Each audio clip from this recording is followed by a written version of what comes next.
Hey, QL crew, did you know it's not just what you eat, it's also how? In this lesson, we're going to think about how we eat. And I know that I've heard for years not to eat late at night.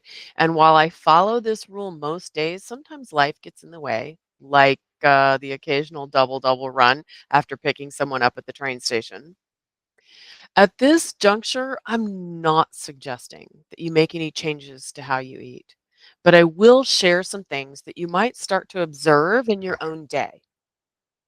More and more evidence is coming out in support of break fast practices. The word breakfast stems from 15th century England and refers to the time between the evening meal and the first meal at the start of the morning.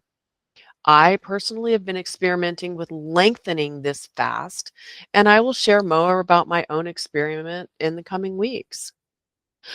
Because of the things that I'm learning from my own individual data, I've also begun to experiment with combinations of foods and even the order in which I eat them.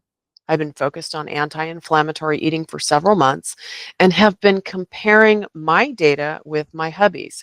We are different people with different health concerns, and it's been interesting to see how the same foods can affect us really differently. I'll reiterate here, I am not a dietitian or a nutritionist, but I'm curious and I always have been.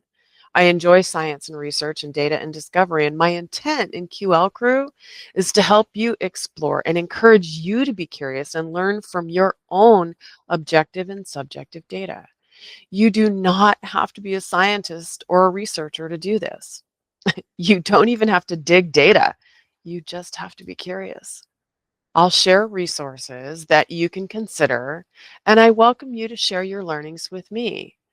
Together, we will be curious about your individual responses to how you eat, as well as what you eat. I applaud you for this exploration, and I hope that you will find yours as interesting and enjoyable and adaptable as I'm finding mine.